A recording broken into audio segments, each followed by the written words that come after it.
Here we go. We're going to get started, guys, and we're going to look at Psalm number 6. And it's not because I don't know how to count. It's because we're not going to do all the 150 Psalms for videos. At least I don't think we are. Maybe we will. But if we do, they're all going to be in funny orders and things like that. And so we're jumping to Psalm 6 today.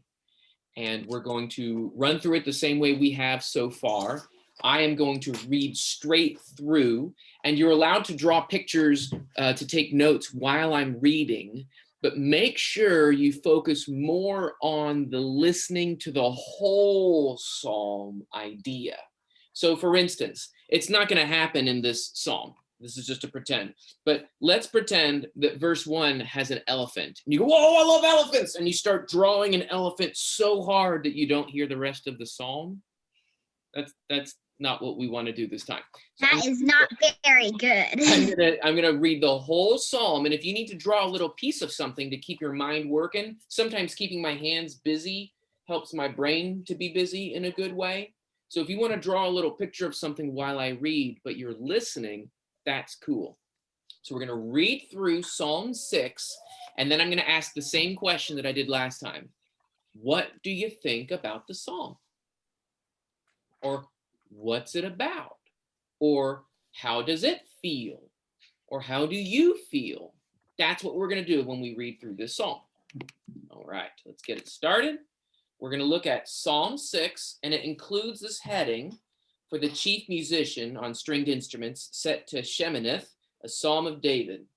Now, these are not just somebody added this in, but this is a part of the Bible text, I believe, that tells us who wrote it. Sometimes we know who wrote it. David wrote this one. And we have instructions for the chief musician that it would be done with their stringed instruments like a harp. And the Sheminith is probably a type of rhythm or a type of melody or a style or mood of song.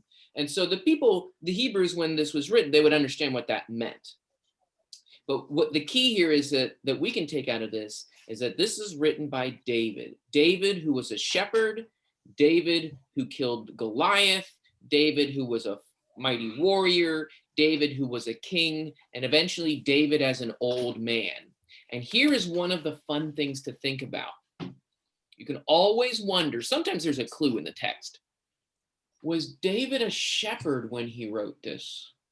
Was he an old man when he wrote this? Was he a fighter when he wrote this? Those are fun questions to think about. Maybe we can't find out, but they're fun to think about. All right, I'm going to read Psalm 6. It's only 10 verses. I think you can see it all if I do it. You can only find out when you win that time. All right. Psalm 6. O Lord, rebuke me not in thine anger, neither chasten me in thy hot displeasure. Have mercy upon me, O Lord, for I'm withered away. O Lord, heal me, for my bones are vexed. My soul also is sore vexed. Art thou, and thou, O Lord, how long? Return, O Lord, deliver my soul. Save me for thy loving kindness' sake. For in death there's no remembrance of thee. In Sheol, who shall give thanks to thee? I am weary with my groaning. Every night I make my bed to swim. I water my couch with my tears. Mine eye wastes away because of grief. It waxes old because of all my adversaries. Depart from me, all you workers of iniquity, for the Lord has heard the voice of my weeping. The Lord has heard my supplication. The Lord will receive my prayer. All my enemies shall be ashamed and sore vexed. They shall turn back. They shall be ashamed suddenly. And that's the psalm. I'll leave the text up here while you answer this question. What do you think about this psalm? What's it about? What's it like? David doesn't seem very happy at the beginning. David is not happy at the beginning. I think that he wrote this psalm when Saul was chasing him. Maybe when Saul was chasing him, that's a really good guess. There's some enemies in it. Yes, Alice? I think it might have been when he was a king and he didn't know what to do because someone was fighting him. Okay, a king who doesn't know the right decision because he's in a battle or he's fighting. Yeah, that could be. These are fun things to think about. Now I'm going to take the time and we're going to talk about some repeated ideas that are in it that are kind of cool. I think But does anybody else have something they want to say about the psalm? Thomas? I think it sounded like he was sad and he was having a hard time, but near the end, like that last verse, all mine enemies shall be ashamed and sore vexed. They shall turn back. They shall be ashamed. Like, Yeah. he does have hope. He does have hope in the end. Did you guys notice that? I can't remember who said it, but he doesn't sound happy at the beginning, right? Mm-hmm. How does he feel at the end? Still, He feels like he feels kind of like he's more having hope because he knows God will help him. Yeah, I think that that's good because some of you are even saying, I can see it in the chat box, that he's still feeling sad and unhappy, but that doesn't mean he's without hope. And so that's one of the cool things about these Psalms. Remember how, what was it in Psalm 2? Rejoice with trembling. How can you be happy with trembling fear? Like, remember how that's a complicated mixture of feelings? That's what we are. We are complicated bags full of feelings. Just a big sack of, oh, I don't know how to feel about that. And this psalm is a pretty good example of that. All right, so here are some things I'm going to show you first. Sometimes it really helps to have a piece of paper so that you can, with the words on it, so you can find some neat tricks. Here is something that I think is kind of cool. I'm going to do it in yellow. Did you notice that at the very end, he says Lord 3 times, really close to each other? And at the beginning, he has these 2 Lords right next to each other, and then another Lord, and another Lord, and another Lord, right? And so there is this Lord at the beginning and the end. I think that that's kind of cool. And these, especially these here, these are really close to each other, verses 2 and 3 and 4.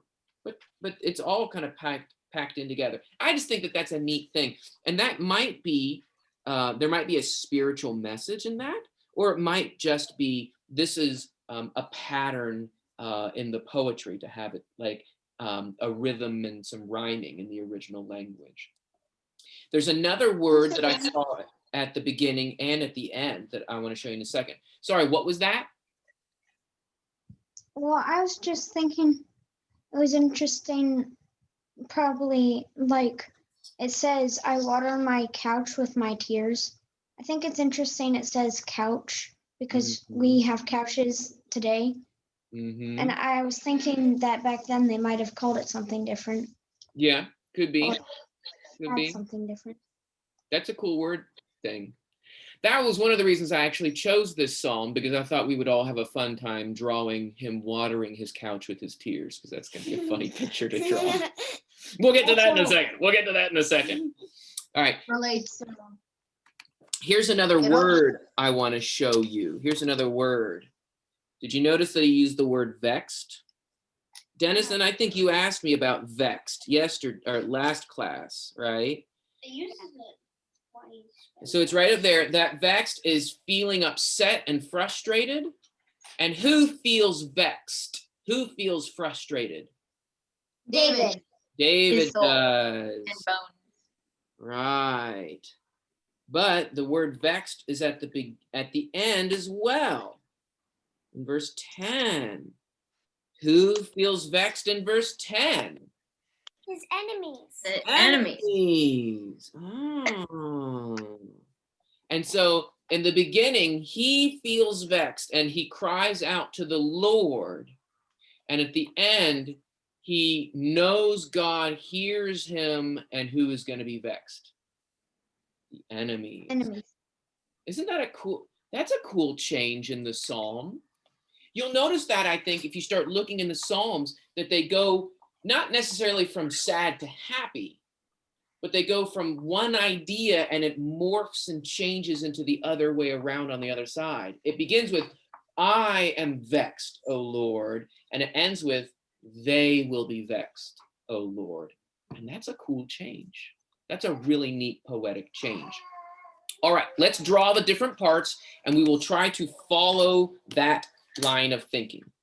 O Lord, rebuke me not in your anger, neither chasten me in your hot displeasure. Have mercy upon me, O Lord, for I'm withered away.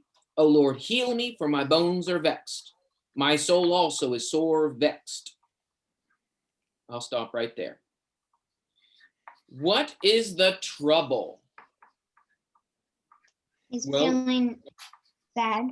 Yes, he's feeling bad. Oh wait, that's kind of like smiling eyes. Sorry. We need to draw crying like that, and you can draw the tears, right? And I'm gonna draw a beard for David, but he's also got a big pile of hair. He's not bald because we don't know if he's young or old in this, right? So I'm gonna draw in one hand, he's gonna have the shepherd's crooky thing, or just a staff. And in the other hand, I'm gonna draw a sword because we don't know what he is, right? Is he king? Is he kid? I don't think he's a kid in this one, but so there he is. He's sad and he's Mr. upset. Dan, Yeah. did David write songs when he was younger? Like as a kid? I think he probably did. I don't know how young, but I think so. So many. I think he was probably thinking about them because Maybe he didn't write them till he was like a teenager, but he was thinking about it when he was a kid. Mhm. We know that he played his harp for King Saul when he was young. And so he was already working on songs. I don't know if he was writing them yet, but he was working with them. I would say so. Okay. And why is he in trouble? Why does he feel vexed? O Lord, rebuke me not in your anger. Who is angry at David? Uh-oh. You can draw Might be the clouds. it might be- right? Mr. Dan. Yeah. Might be like when God was angry with him when he wanted Bathsheba to be with him. Could be that. It could be that. There's a lot of different times when trouble could be happening, right? I'm going to draw a cloud because God sits in the cloud, and I'm going to draw anger and hot displeasure. That doesn't sound fun, right? And I'm just going to draw, God did not zap David. We know that, but I'm drawing a lightning bolt to show that there is anger from God. That's just a symbol, okay? We know God didn't do that to him, but he's feeling it. And David is withered away. We could draw a plump hand, full and fat and ready, that's turned into a withered hand. Whoa. Like Gollum's hand. Oh. Mr. Dan, you can't see the withered hand. I don't know if you want to see the withered hand. It's so gross. And we can put like the stink waves coming up from it. He's withered away, and his bones used to be good and strong bones, right? But now his bones have turned into cracked and broken bones, right? Do you think David had literally broken all of his bones? No, it's a poem. It's a poem, right? And so what he's asking for is deliverance, deliver my soul, save me. Why? For your loving kindness' sake. Why does God want to save us? Because God is loving. Isn't that a good reason for him to save us? Here is a cool part of this psalm. This is one of my favorite parts. In death, there is no remembrance of you. In Sheol, who shall give thee thanks? Okay, what is Sheol? Have you heard of that word before? Yes, it means like dead or very sad Yes. Yeah. or very. Doesn't it mean like death or something? Like Yes. when Jonah, Yes. Jonah was in the water, he was like, I was gonna go to Sheol or something. Yeah, it's a word that it kind of means lots of things together, right? In a lot of ways, you could very easily translate it a pit. And you could get thrown into a pit. But technically, if you get thrown into a pit, can you come out of a pit? Yeah. Yeah. So But kind of tricky. it's more than just a hole in the ground, though, isn't it? You know, I can draw this hole in the ground, and like there's grass growing up here, right? And so this is just a hole in the ground. But Sheol is more than just a hole in the ground. It's going down. And old translations of the Bible translate the word Sheol into the word hell. Okay? Because usually when people are talking about the word hell, they mean the place where you go when you're dead, right? The dead place. Okay?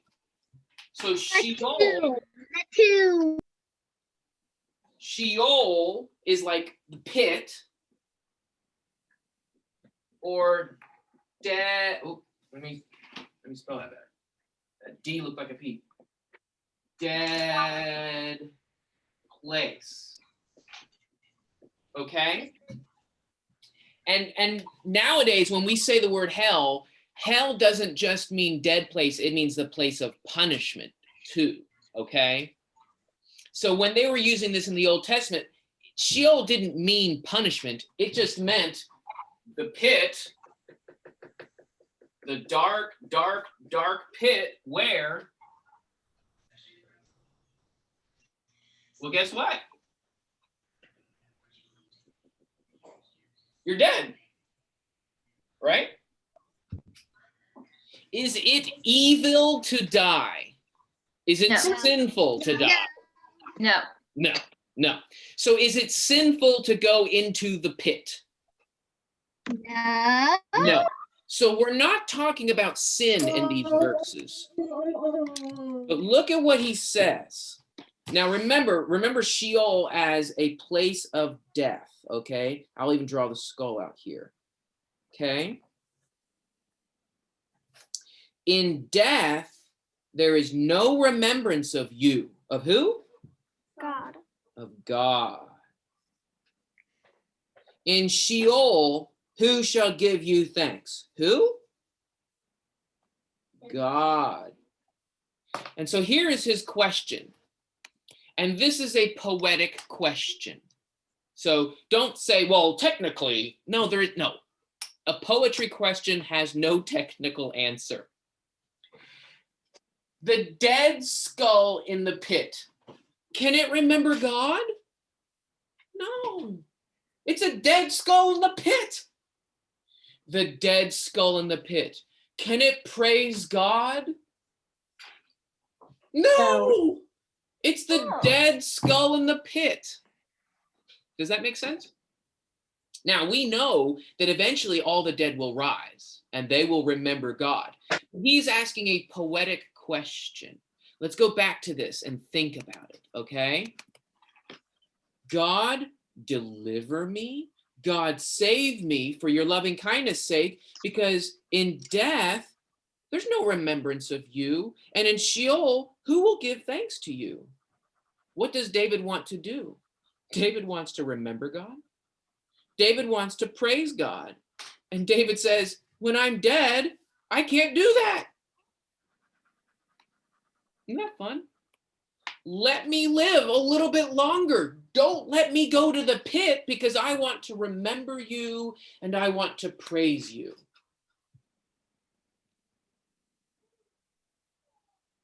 Isn't that like the most important thing for us to do? To remember God and to praise God.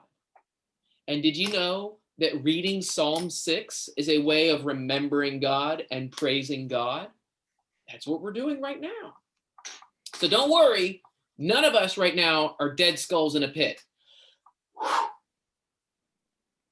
Not even me yet. I am weary with my groaning. Every night I make my bed to swim. I water my couch with my tears. All right, well, this is just going to be so much fun to draw. So first we got to draw a bed swimming in water.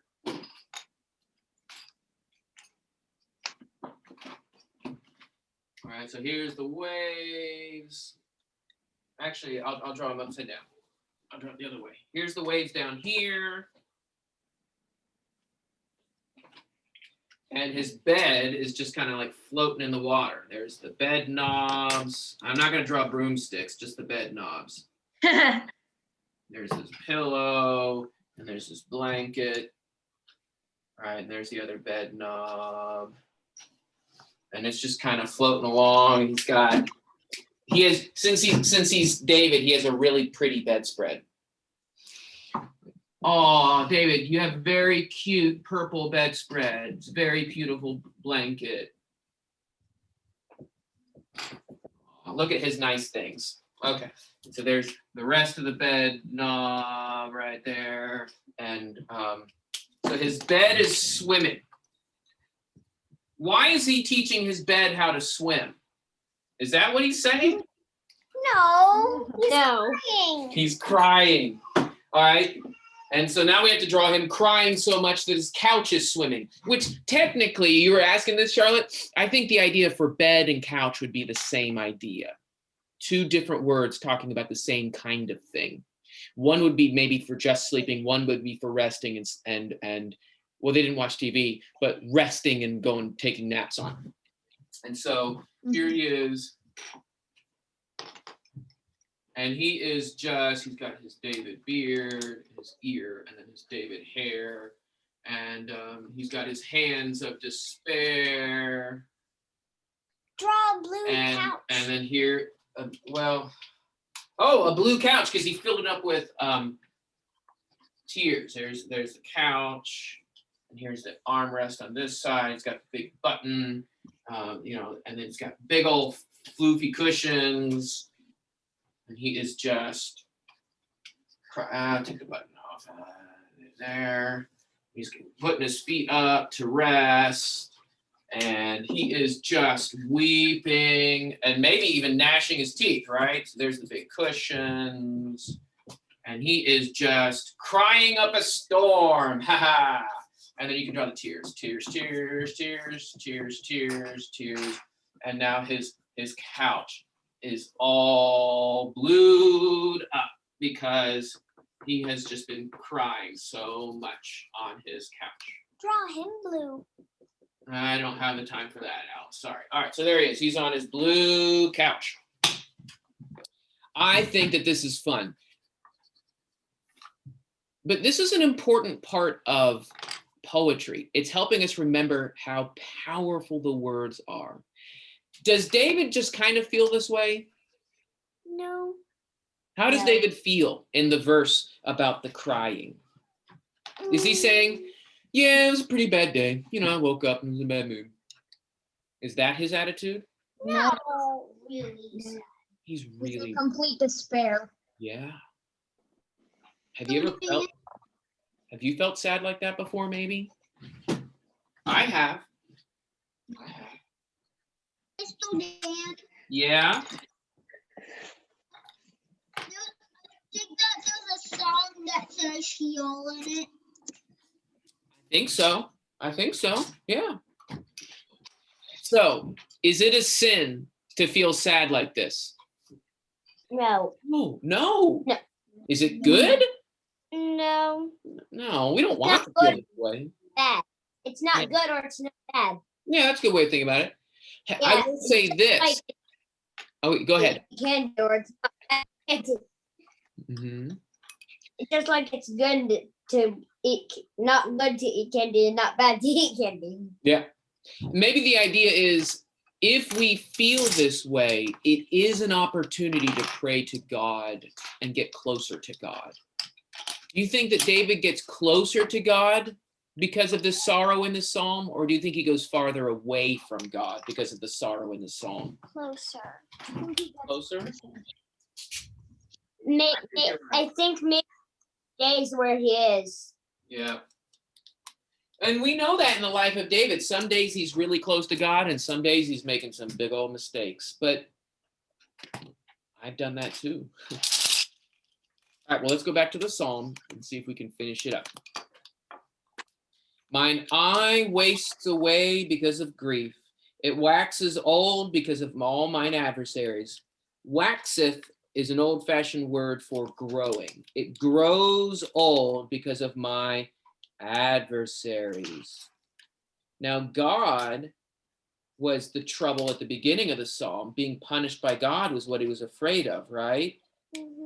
But we find out at the end of the psalm that it's adversaries. There's enemies out there that are causing troubles. And maybe the idea is that because of David's adversaries, maybe he reacted badly. Have you ever had a bad reaction and then did something wrong because somebody else got you upset? Maybe this enemy Yeah. did something bad to David, and instead of doing the right thing, David did something wrong. Maybe that's the idea. Could be. Depart from me, all you workers of iniquity. He wants the enemy to do what? Go away. Depart. Yep. Depart.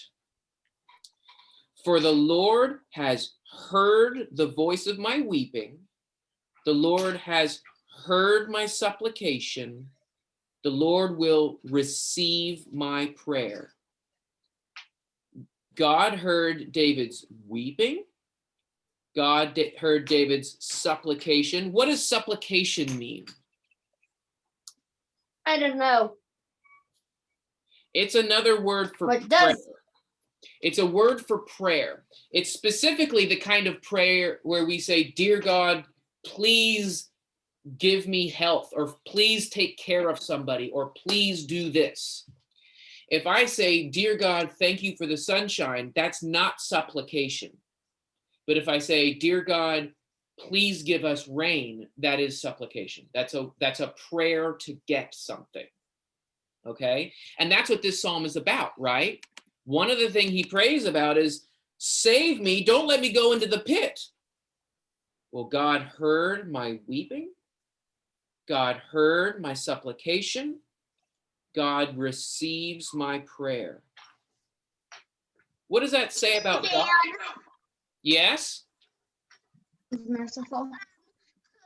Well, I thought that supplication might mean, please help Miss Jennifer to feel better. That's a good example of it. That's a good example of it. Please help somebody to feel better. Good job. And I think someone said just now that the Lord is merciful.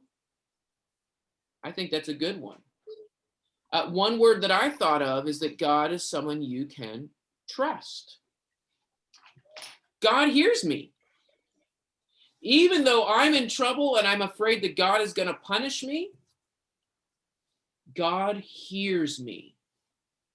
God hears you too. That's really good news.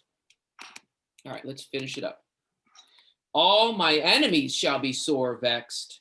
They shall turn back. They shall be ashamed suddenly. And guess what? If they're ashamed suddenly, what happens for David suddenly? He'll feel better. Yeah. He'll feel better. Yep. Happy. Mm-hmm. And he's happy. And I'll even have him doing like his little dancey dance. There's David doing his dancey dance. All right. I am going to read through the whole psalm one last time and then we'll be done. O Lord, rebuke me not in your anger, neither chasten me in your hot displeasure. Have mercy upon me, O Lord, for I'm withered away. O Lord, heal me, for my bones are vexed. My soul also is sore vexed. And thou, O Lord, how long? Return, O Lord, deliver my soul. Save me for your loving kindness' sake. For in death there's no remembrance of thee. In Sheol, who will give thanks to thee? I am weary with my groaning. Every night I make my bed to swim. I water my couch with my tears. Mine eye wastes away because of grief. It waxes old because of all mine adversaries. Depart from me, all you workers of iniquity. For the Lord has heard the voice of my weeping. The Lord has heard my supplication. The Lord will receive my prayer. All my enemies shall be ashamed and sore vexed. They shall turn back. They shall be ashamed suddenly. Well, do you guys have any other thoughts or questions about that psalm? No. I think it's a neat one. It's very cool because it has the drawing, the swimming bed and the wet couch. That's kind of fun to draw. But I also think it's a neat one to think about the pit. Why did David want to stay alive? So he could think and Keep praise God. remembering and think praising about God. and I'll draw it in a different color because I think I want to write that out. Remember and praise God. That's why he wanted to be alive.